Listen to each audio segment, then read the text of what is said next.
अगर कान में प्रॉब्लम इकट्ठी हो गई है तो फिर जो है आपको किसी सर्जन से ही निकलवानी पड़ेगी, आप ईएनटी डॉक्टर से ही निकलवानी पड़ेगी। आप खुद ना उसको करें तो बेटर है, आप नहीं खुद कर सकते उसको। जी डॉक्टर साहब, नोज ब्लीड के बारे में भी ही हम लोग आगे चर्चा को बढ़ाएंगे। नोज ब्लीड अगर हो जाता है तो जो आसपास के लोग होते हैं उनको उसको किस तरह से क्या करना चाहिए, जो आसपास के लोग होते हैं, ताकि इमीडिएटली आराम मिल जाए पेशेंट को? देखिए, अगर नोज ब्लीड हो रहा है तो ऑब्वियसली पहली बात है कि नोज ब्लीड को स्टॉप किया जाए। जी अगर बच्चों में है तो ज्यादातर नाक के आगे की तरफ से ही ब्लीड हो रहा होता है, तो अगर बच्चे को बिठा दें, आगे की तरफ झुका लें और नोज को जोर से दबा लें, दोनों तरफ से पकड़ के उसको प्रेस कर लें। मतलब आगे की टिप को प्रेस करें? हाँ जी, टिप को। तो अगर उस एरिया से ब्लीड है और कॉमनेस्ट वहीं से ब्लीड होता है तो उससे जो है वो रुक जाएगा। प्लस जो है उसको हेल्प करने के लिए जो है आप उसमें थोड़ा सी बर्फ लगा सकते हैं या ठंडा पानी रख सकते हैं, कुछ कोई भी ठंडी चीज रखते हैं, थोड़ा सा नोज बाहर से ठंडा कर लें, प्रेस कर लें और आगे की तरफ झुक जाए तो लाइक्लीहुड है कि इससे जो है नोज ब्लीड रुक जाएगा। जी डॉक्टर जैन, कई बार देखते हैं जब नक्सीर फूटती है तो हम लोग क्या होता है, पेशेंट को लिटा देते हैं। क्या लिटाना ठीक होता है या फिर उसको बिठा देना चाहिए? नहीं, बिठाना ठीक होता है। लिटाने से जो नाक की ब्लीडिंग है वो अंदर गले में जा सकती है और वो हवा के रास्ते में, हवा का रास्ता भी अवरुद्ध कर सकती है। आपको पता भी नहीं चलेगा कि कितना ब्लीडिंग हो रहा है। तो बिठा देना, अगर लिटाना ही है तो साइड में लिटाइए ताकि उससे ब्लीडिंग बाहर की तरफ आए। जी डॉक्टर साहब, नेजल पॉलिप्स के बारे में इनफैक्ट बात करेंगे इसके बाद, लेकिन फिलहाल एक कॉलर है मेहरबान सिंह है मध्य प्रदेश से, जो हमसे एक सवाल पूछना चाहते हैं। जी मेहरबान सिंह जी, आपका बहुत बहुत स्वागत है, सवाल कीजिए। आप अपने टेलीविजन सेट का वॉल्यूम प्लीज कम कर दीजिए। आप अपने टेलीविजन सेट का वॉल्यूम कम कर दीजिए। नमस्कार जी। डॉक्टर जी नमस्कार, आप अपना सवाल कीजिए। जी डॉक्टर, एक बच्ची के कान में पस आता है। जी बच्ची के कान में पस आता है, इसके बारे में जी डॉक्टर जैन आप बताना चाहेंगे? अगर बच्चे के कान से पस आ रहा है तो ये एक बहुत ही सीरियस बात है।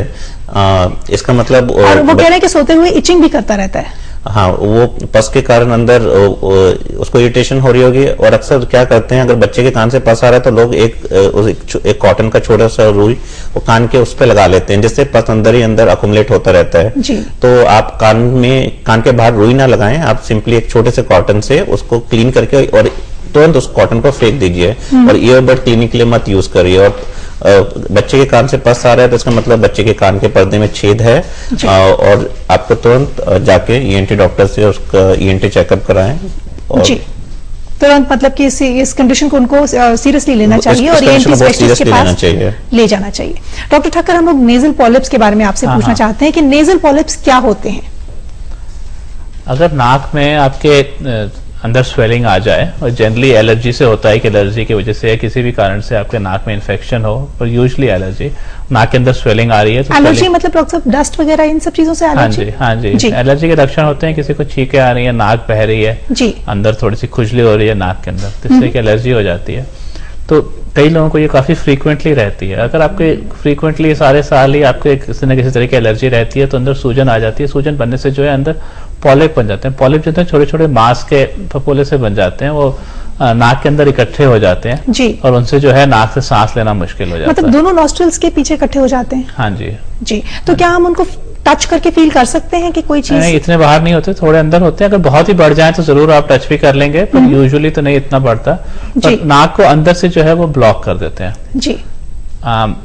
अगर ऐसा हो जाए तो उसकी दवाइयां तो होती हैं, पर दवाइयां बहुत इफेक्टिव नहीं होती। दवाइयां जो है बेसिकली आपकी एलर्जी को कंट्रोल करेंगी, पर जो पॉलिप्स बन गए हैं उनके लिए तो आपको ऑपरेशन करके ही उनको निकलवाना पड़ेगा। जी चलिए इसके बारे में और भी विस्तार से जानेंगे। फिलहाल विनीता है दिल्ली से जो हमसे प्रश्न करना चाहती हैं। जी विनीता, आपका बहुत बहुत स्वागत है, अपना सवाल कीजिए। नमस्ते डॉक्टर साहब। नमस्कार, अपना सवाल कीजिए। मैं विनीता बोल रही हूँ दिल्ली से। जी। मेरा बेटा 24 साल का है और उसके कान में ना छेद हो गया था और वो अब छेद तो भर गया है, लेकिन अब उसके लिए आगे क्या देखना है? कोई आगे का भविष्य में कोई प्रॉब्लम ना हो या आगे कोई टेस्ट करवाना है उसका? डॉक्टर जैन आप? ये अच्छी बात है कि उसके कान का छेद भर गया है। जैसे मैंने बताया कि ये दोबारा भी हो सकता है। उसके लिए आप जैसे ही उसको सर्दी खांसी जुकाम हो उसका इलाज कराएं और उसके बाहरी कान में कोई चीज ना डालें जी। और आगे स्विमिंग वगैरह करने से पहले एक बार वो ईएनटी चेकअप करा लें। स्पेशली इनको ध्यान रखना होता है जैसे वो फ्लाइट में जाते हैं तो सर्दी खांसी जुकाम के साथ फ्लाइट में ना जाएं जी। डॉक्टर साहब, नेजल पॉलिप्स की हम लोग बात कर रहे थे कि किन कारणों की वजह से होता है, और डॉक्टर साहब ने बताया कि एलर्जीज की वजह से होते हैं नेजल पॉलिप्स। नेजल पॉलिप्स होने से क्या क्या कॉम्प्लिकेशंस होती हैं डॉक्टर साहब? नेजल पॉलिप होने से सबसे पहले तो सांस में रुकावट होती है। जब वो नाक से सांस नहीं लेंगे तो वही सूखी हवा मुंह से लंग्स में जाएगी।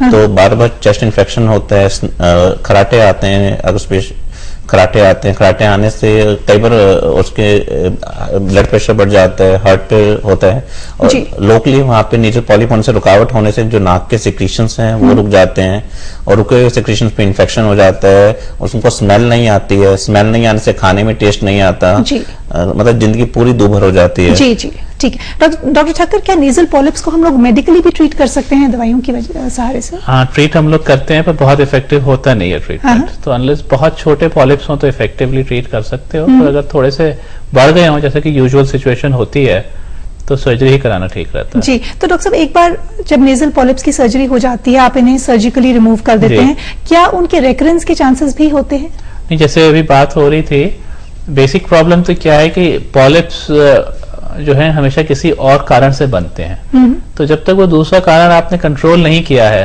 वापस बनने का तो रिस्क रहेगा ही। ज्यादातर एलर्जी से बनते हैं। एलर्जी की दवाई अगर रेगुलरली चल रही है, एलर्जी कंट्रोल्ड है, तो उम्मीद नहीं है कि आपके पॉलिप वापस आएंगे।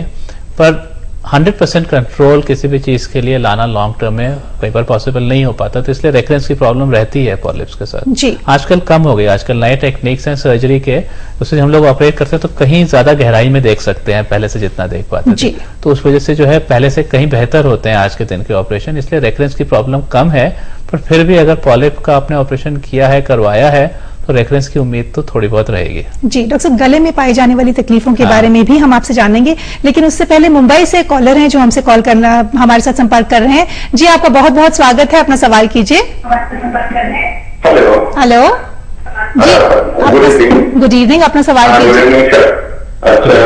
मेरा कुछ एक सवाल है सर जी, कि ये मेरे लेफ्ट लोब में गले के लेफ्ट लोब में सिस्ट फॉर्मेशन हुआ था। तो जिसका साइज भी 48, 37, 35 था, और राइट लोब में सॉलिड न्यूट्रल था 6.5 और 5.5 है। तो डॉक्टर ने सलाह दिया था कि ये आप ऑपरेशन कराना होगा, इस एलोपैथी में कोई इलाज नहीं है, कोई इसका सिस्ट का ड्राइंग नहीं हो सकता है। तो मैंने काफी इसका सब जगह दिखवाया, बॉम्बे में भी और आयुर्वेदिक भी इलाज भी किया, लेकिन ये सिर्फ समय कम नहीं हुआ। एक साइज है इसका 48, 35। तो क्या कोई मेडिसिन सीजन के अलावा कोई ऐसा भी है जो जिससे बिना सीजन के लिए हो जाए? लेकिन एफएनएसी वाला मैंने किया था, उसमें कोलाइडल गॉइटर है, कुछ कैंसर हो सकता, कुछ ऐसा कुछ नहीं है इसमें, क्योंकि फर्स्ट जी जी जी फर्स्ट स्टार्टिंग में डॉक्टर ने बोला कि नाइट में भी कैंसर हो सकता है, लेकिन मैंने एफएनएसी और ये थायराइड का चेकअप कराया तो सब नॉर्मल है। एफएनएसी भी नॉर्मल है, उसमें कोलाइडल गॉइटर फाइंड आउट हुआ था जी। लास्ट में डॉक्टर ने बोला कि नहीं, आपका ना इसको ऑपरेशन थायराइड पोर्शन आपका लेफ्ट लोब निकालना पड़ेगा, क्योंकि पूरा इंटायरली वो ऑक्यूपाई किया हुआ है। डॉक्टर ठक्कर, आप जवाब देना चाहेंगे? हाँ, ये जो आप बात कर रहे हैं, ये थायराइड ग्लैंड में सिस्ट है आपका। ये गले में बाहर की तरफ यहाँ पे कहीं एक थायराइड ग्लैंड होता है, और जैसे आप बता रहे हैं कि उसमें कोलॉइड गॉइटर हो गया आपका। एफएनएसी से आपने डायग्नोसिस बनाया है। कोलॉइड गॉइटर पर से ऐसी कोई बीमारी नहीं जिसका इमीडिएटली ऑपरेशन करना जरूरी है, पर जो ये सिस्ट बन गया है आपका, इसमें बाद में टाइम के साथ कॉम्प्लिकेशन हो सकता है। कभी कभी जो है इसमें हाइपर फंक्शन हो सकता है, कभी कभी इसमें रेयरली कैंसर भी बन सकता है। तो उस पॉइंट ऑफ व्यू से इट इज एडवाइजेबल कि आप उसको निकलवा ही लें, पर ऐसा भी नहीं है कि आपने आज के आज भाग दौड़ में आज ही निकलवाना है। अपनी कन्वीनियंस में कभी करवा लें तो बेटर रहेगा। जी डॉक्टर साहब, टॉन्सिल्स की हम लोग बात करना चाहेंगे जाते जाते। टॉन्सिल्स क्या होते हैं?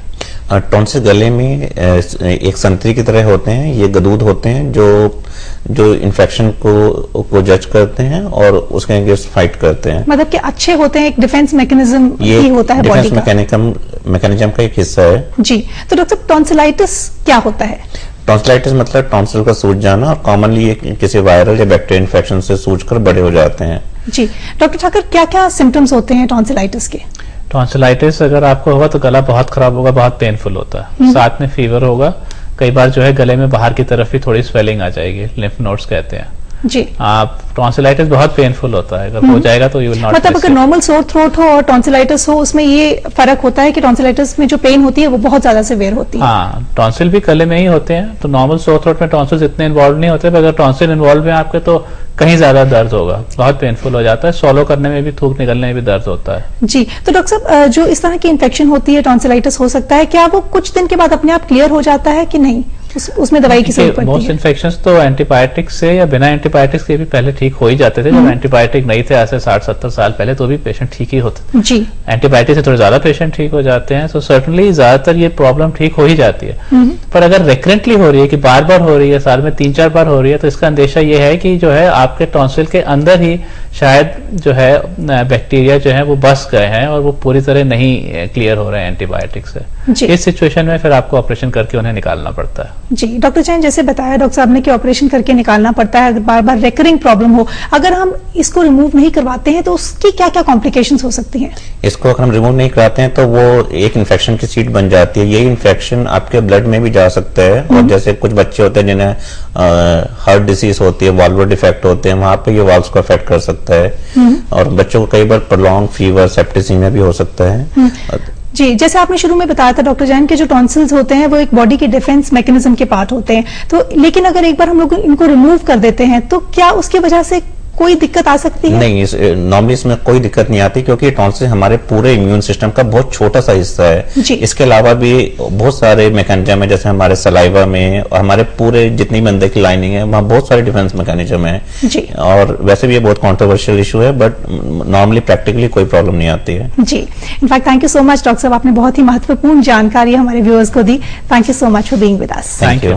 Thank you. हमें पूरा यकीन है कि आपने दोनों डॉक्टर्स की बताई हुई बातों को गौर से सुना होगा, और आप अपने कान, नाक और गले में जिस तरह की भी प्रॉब्लम्स आती हैं, कॉम्प्लिकेशंस आती हैं, उन्हें नजरअंदाज नहीं करेंगे। अपने ईएनटी स्पेशलिस्ट से जल्दी जरूर मिलेंगे। जाते जाते हम आपको एक और जानकारी देना चाहेंगे कि कल यानी कि 26 जून को पल्स पोलियो डे है, तो जहां तक हो सके आप अपने छोटे 5 साल से छोटी उम्र के बच्चों को पोलियो ड्रॉप्स यानी कि 2 बूंद जिंदगी के जरूर दिलवाएं। और साथ ही में कल यानी कि 26 जून को ही international day against drug abuse भी है, तो जहां तक हो सके आप नशीले पदार्थों से, किसी भी प्रकार के नशीले पदार्थों से दूर रहें, अपने बच्चों को दूर रखें, एंड से नो टू ड्रग्स। आज के लिए बस इतना ही। अगले हफ्ते आपसे फिर मुलाकात होगी, तब तक के लिए आप हमें आज्ञा दीजिए। नमस्कार।